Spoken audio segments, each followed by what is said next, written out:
Olá, meu nome é Felipe Guimarães, consultor aqui da Orange, e este é o nosso Expresso Orange, a sua viagem matinal com ideias práticas sobre marketing, branding e presença digital, né? E mais uma vez nós estamos aqui presentes, falando com a Bruna, nossa redatora, responsável pela produção de conteúdo aqui da Orange. Muito bom dia, boa tarde, boa noite, Bruna, dependendo do horário da nossa audiência aí. Sobre o que nós vamos falar hoje mesmo?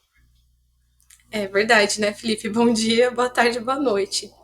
E olá, todo mundo, né? Bom, o assunto de hoje é estratégia de conteúdo, porque você sabe que cada episódio a gente tenta extrair um pouco do seu cérebro, do ouro, da ordem. Então a ideia hoje é conseguir entender o que existe por trás da postagem, porque a gente vive num mundo que todo mundo está criando conteúdo. Basicamente, a maioria das empresas entendem a importância, mas eu acredito que elas não compreenderam completamente a importância da estratégia que vem antes, né, de apertar ou postar. Então, trouxe mais algumas perguntinhas para você. Vamos lá. Podemos começar? Então, a primeira pergunta é: o que significa realmente ter uma estratégia de conteúdo? Bom, Bruno, eu acredito que parte da resposta já está na sua pergunta, né? Acho que a palavrinha que a gente pode extrair para utilizar como parte da resposta é estratégia, né? Se você tem uma estratégia, você tem um objetivo, né? E a estratégia nada mais é das rotas, dos rumos que você define para atingir o seu objetivo, né? Então, uma estratégia de conteúdo ela te ajuda a atingir os seus objetivos. Quer esses objetivos sejam objetivos comerciais, de conversão ou de marca, de conquista de market share. Então, acho que respondendo a tua pergunta com um pouquinho mais de clareza, a estratégia de conteúdo é utilizar a produção de conteúdo para você atingir os seus objetivos, os objetivos da empresa ou do profissional. Entendi.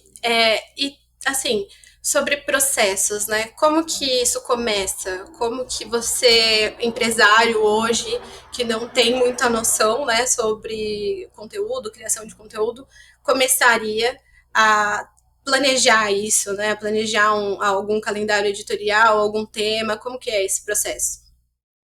Mais uma vez, eu acredito que a parte da resposta está na sua pergunta, né? Acho que tudo começa num planejamento, né? E um bom planejamento, ele se inicia com um bom objetivo, uma boa pergunta. Qual é o seu objetivo? Onde você quer chegar?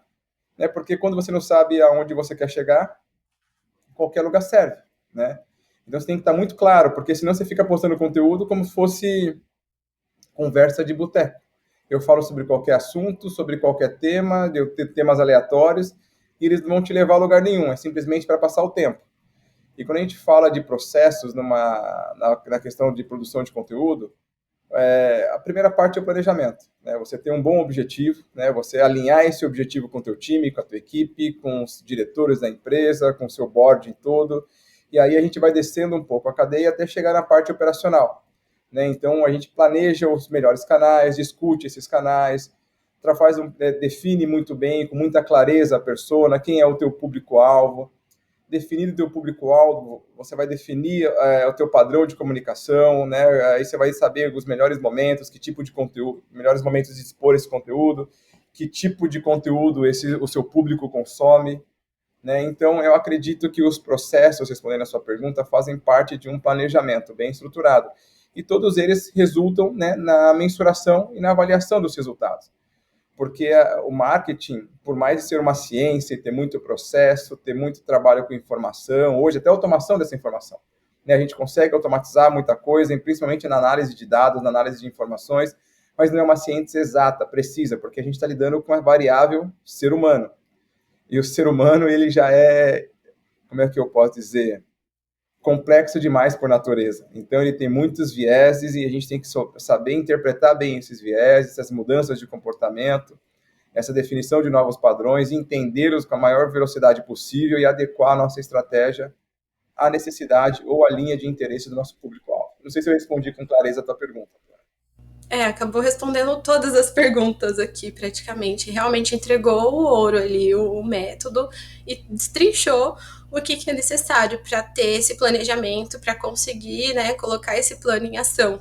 E a partir disso surgiram outras dúvidas aqui, inclusive, porque como você falou, o ser humano ele é muito complexo, né?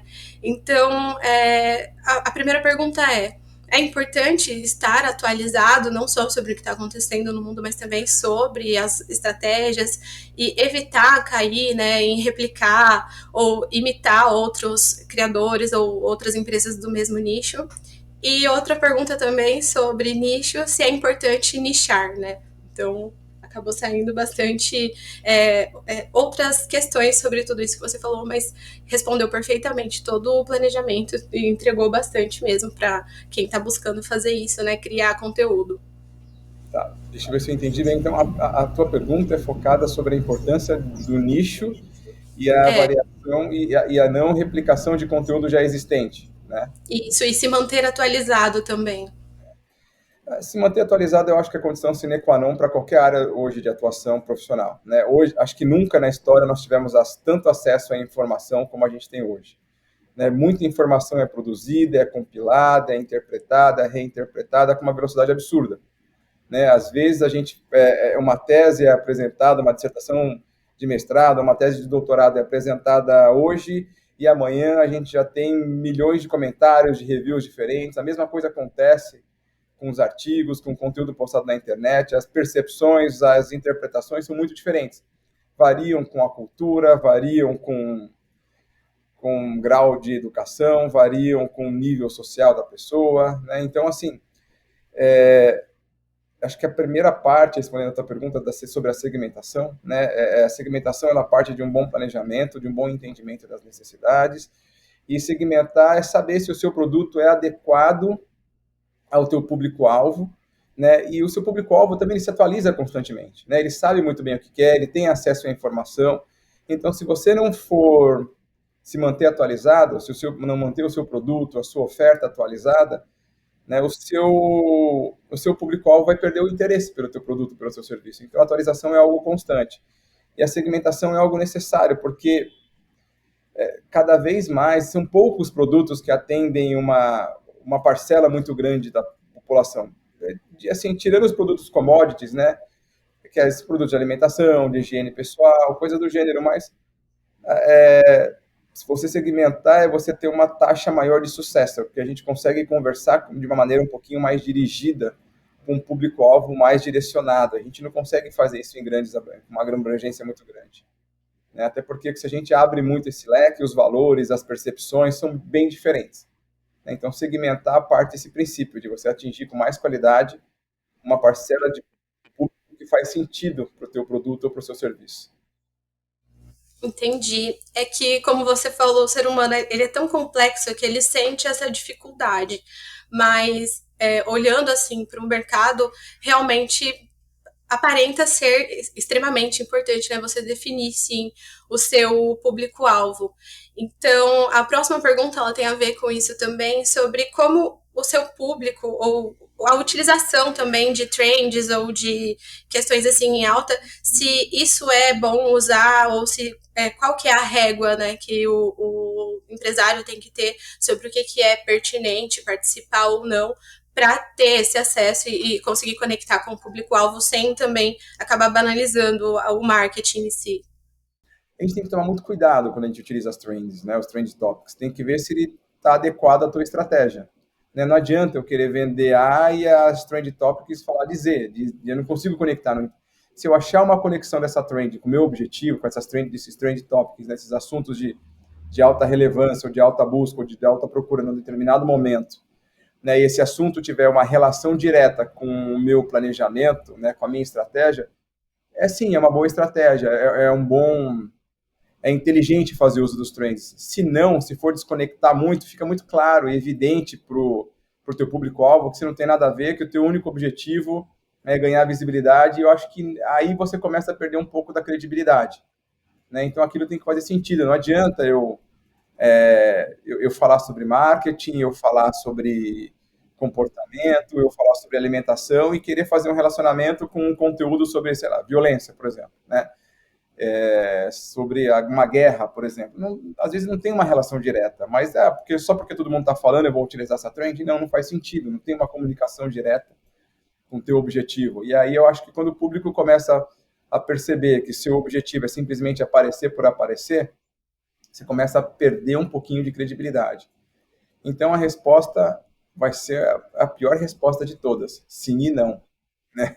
Então, o uso da trending, ela não é uma coisa boa se ela for pensada ou idealizada de usar por usar, mas ela é uma coisa boa se ela tiver um link, se ela tiver uma relação direta com o teu planejamento, com a sua estratégia.